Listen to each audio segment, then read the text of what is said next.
Welcome back to They Did What? Your source for the internet's craziest, most entertaining stories, where I go over them, analyze them, and most certainly make fun of them. Today, I'll be covering part 2, or the husband's version of the story I covered yesterday, which was titled, Cheating Wife Has Meltdown After Husband Immediately Demotes Her to a Roommate Side Piece.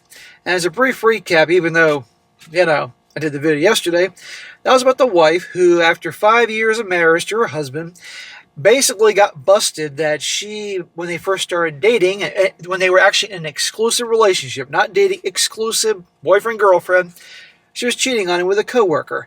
And it got out, and she kept it quiet all these years, even though he suspected something was wrong, and her husband's done. Took off the ring, took pictures off social media, said, "We're done, don't love you anymore," and basically demoted her to a roommate side piece. And she's had a full-blown meltdown, as you all recall, how sorry she is, and then proceeded to take half the video's worth of time to have every excuse known to man, blaming her bad family, her childhood, and all that, which sounded pretty bad, and that's not her fault. But she used that to justify how any guy that basically treated her well, and obviously she thought that was off, and blah, blah, blah, and ruined a good thing. And multiple times it mentions how much she loved the attention getting from the lover and all that. Big bunch of crap. Making excuse after excuse, which a lot of women do. Well, to no surprise, when I'm going over the husband's version of the story, and let's just say that she, neglected to mention some things that he's going to mention, as well as you can see a lot of time when women tell a story, they tend to leave out or greatly minimize the things that make them look bad. So we're going to have the husband's version of the story, and at the end I'm going to give some pieces of advice and read some comments. Hopefully it can help this guy out. And oh yeah, by the way, guys, I mentioned before, I'm now on Locals and Patreon. If you haven't checked it out already, come by, at least check it out. Private community for all the guys out there, the SSM community. It's $10 a month, but on there you get all the videos from all 3 of my channels, commercial free. No stupid ads, none of that. 48 hours in advance before they come up on YouTube. Exclusive content. I'll be doing at least 4 exclusive videos a month and things I can't normally do here. You have the ability to chat with me, more time with me, other guys there, and a censorship-free environment. So I think you definitely will like what you see. So again, come on by and check it out. I will post a link to both of them in the description and the top of the comment section. Some people are Patreon people, some people are Locals people, but you'll get me equally among the platforms. Anyway, so his version of the story is, he says here, "Hi everyone. I'm writing this on here because I have no one else to talk to, and I feel like I'm about to explode. My mother is visiting for a few days, but I don't want to tell her the truth right now because it would break her heart. So I'm looking for advice anonymously." He's got to keep this inside. Well, I wouldn't advise doing that too long. "I am married and we have 2 young children. Our story started in August 2021. We moved into a shared apartment in November 2021. And our wedding date was set for August 2022. I truly believed I was building a sacred home and a family for her and for our life." So hang on here, let's do some math. He says our story started in August 2021. So I'm guessing that's probably when they got official. They moved in together, a few months later, smack. You should be wait at least 6 months before you become official, and at least probably a few years before you actually move in. And the only reason you move in is if you actually want to get married, which you wanted to do. Rushed into this way too quick, which showed her, in my opinion, gave her confidence that this guy's never going to go anywhere. Little things you got to pay attention to. Recently, I found out that during that exact time period, right around the time we moved in together, and while we were waiting to get married, she was having an affair with an older colleague from work.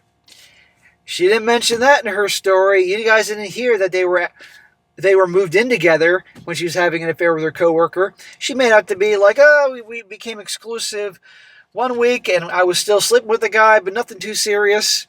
Right there, she minimized it. And waiting to get married, so they were engaged, and she was cheating on him. See?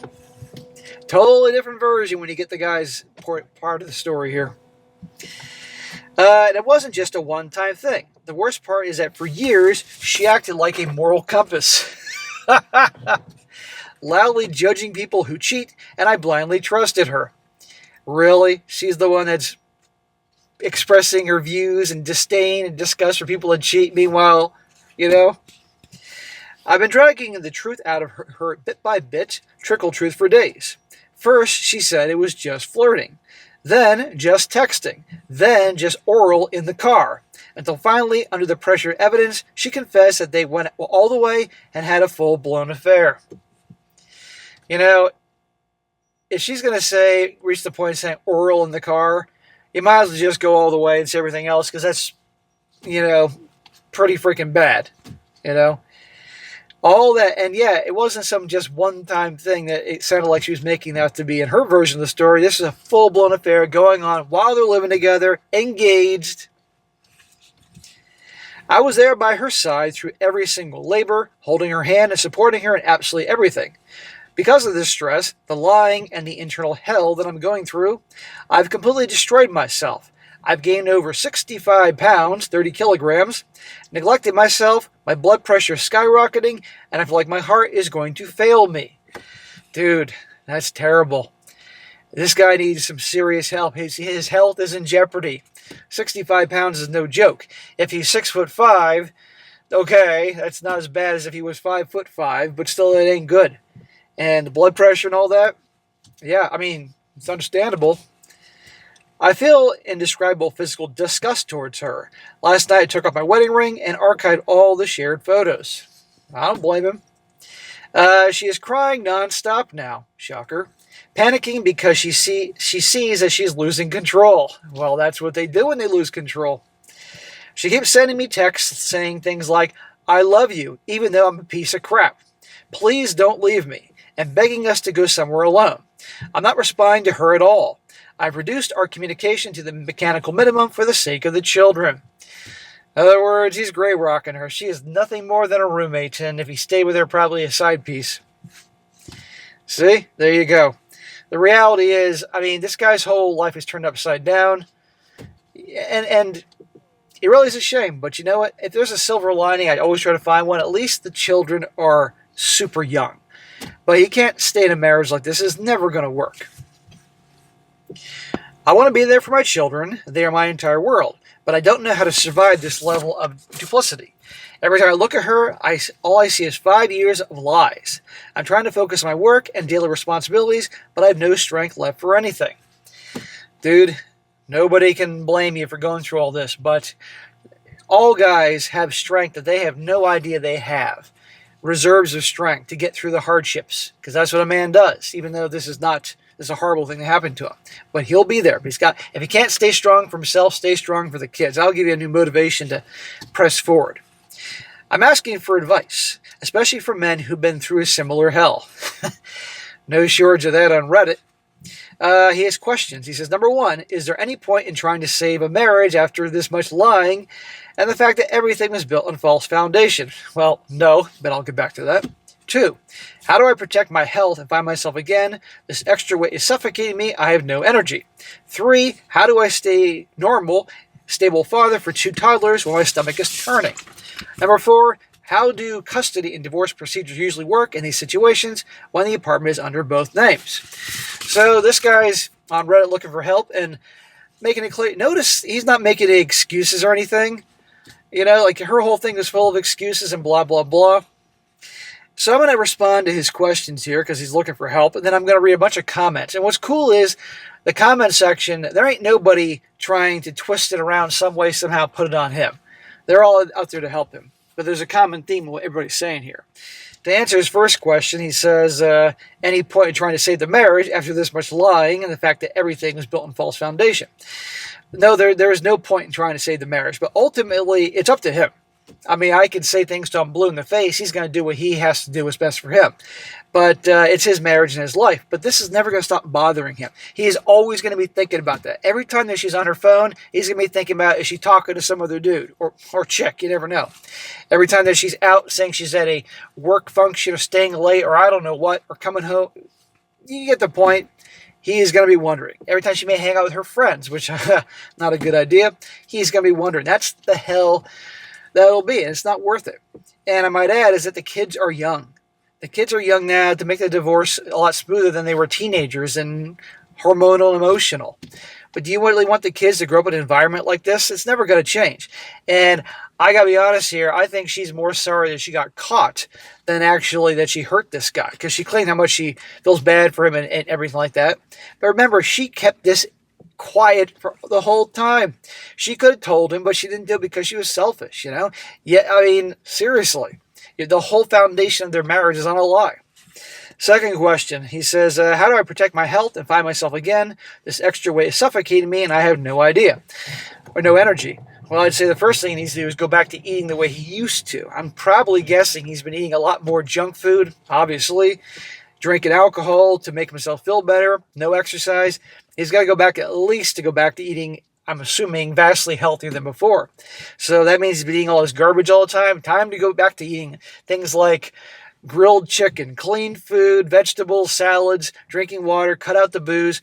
I would go cold turkey on the booze or junk food. Maybe one day a week he could have like a little bit. But beyond that, really going militant on that. Again, I'm not a nutritionist or what do you want to call it, a registered dietitian. This is just what I would do. Wink, wink, nod, nod. And also exercise, getting out there, joining a gym. If he hasn't done that already, lifting weights, you'll feel better. You'll feel better after a workout. Building muscle, that'll help speed up the metabolism and all that. Hanging out with friends, people that care, one day at a time. He says, how do I stay normal, a stable father for the 2 toddlers while my stomach is turning? Well, again, like I mentioned earlier, there is strength in him he doesn't know he has, that he can turn to get through the hard times. Every day, he probably doesn't want to get out of bed. Well, he's got to get out of bed. He's got to go to work. He's got to take care of things, take care of his children. And if he doesn't do it for himself, do it for them. Picture them in his mind every time he has to get through the day and do all the other things I was talking about, It's going to be hard, but you got to do it, and you can do it. He has the ability. 4, how do custody and divorce procedures usually work in these situations when the apartment is under both names? Well, as I always say, talk to a lawyer, an experienced lawyer, preferably one that has a reputation for knowing what the hell he or she is doing, can be a shark when necessary. The money's worth it. The next 20 years is on the line, so you better get a good one. And that way that lawyer can explain the laws of the land for the state he lives in, because every state's going to be a little different. And also, I might add, if he can get a female attorney, that usually tends to work out pretty well for the guys, because they can certainly guide when the wife starts on the waterworks and all that and starts trying the fuckery, if you will. The female lawyer can say, don't fall for it, don't fall for it. One, because she's a woman and knows her type, but also she's seen and heard this, and she ain't going to be swayed by the waterworks and BS there. So that's what I think. But in my opinion, it's 5 years, and that's 5 years is a long time, but at least it's not 25 years or 20 years or 15 years. He has the ability to bounce back from this, as hard as it may seem to be. And it goes to show you got to really do your homework on who you're getting involved with and marrying. He obviously got together with her in a relationship, moved in with her, and married her way too soon than he should have. But, it is. A lot of people, and I speculate that he may have been a white knight, because obviously she described her family life growing up as a big train wreck, and that's not her fault. But a lot of people that have a train wreck family in childhood, they will often carry it into adulthood in their relationships, and this is what you get. She did a whole video, and you all heard her whine and complain and making every excuse known to man about that thing. And she may sincerely be sorry and say she'll change, but once a cheater, always a cheater. And again, she could have said something in the beginning. She would have risked him breaking up with her, but something tells me this guy probably would have, at least there, but flip a coin, a 50-50 chance that he would have given her a second chance. Whether that was a good idea or not, I don't think it would have been. But now I see he has no chance, but just the kids are going to pick up on this the longer this goes. So that's what I think. Now I'm going to read some comments, and what's cool is the comment section isn't just people saying drop the HOE, but also giving him solid advice. It goes to show you there's a lot of people willing to help guys out. One guy says here, when I went through my divorce, I put a significant time in the gym. There you go. With a workout typically taking 1 to 2 hours. The physical and mental benefits of physical training are enormous and were invaluable for getting me through the excruciating gauntlet of the divorce. I think 2 hours is a bit excessive, but I'd say 45 minutes to an hour is perfectly sufficient. The other thing that helped me get through was my dog. That dog, an Alaskan Malamute female, was my confidant, my therapist, and the one creature in my life that loved me unconditionally. And when the time was right, my wingman or wing girl. Never underestimate the power of dogs in attracting the attention of the opposite sex. Yes, that is true, but right now he needs to focus on this, not getting another chick, for heaven's sake. Yeah, when they part ways, whether he boots her out of the house or or God forbid, she gets the house and he's in an apartment for a while or whatever. Yeah, a dog. Or if you're a cat person, a cat. Believe me, they will all love you. Another one, this guy says, for the sake of the kids, please leave her. There's no coming back after 5 years. You'll gradually hate her, and that is not good for your kids to see. They need a happier you, but single. They don't need a miserable, toxic married father. Yeah, I agree. Except I wouldn't call him toxic. I just call him thoroughly depressed. Another one, this guy says here, you are in a sham marriage with a woman who took her vows to you with her fingers crossed behind her back. She could have told you before the wedding, but chose not to rob you of your agency. You would surely have left her by then.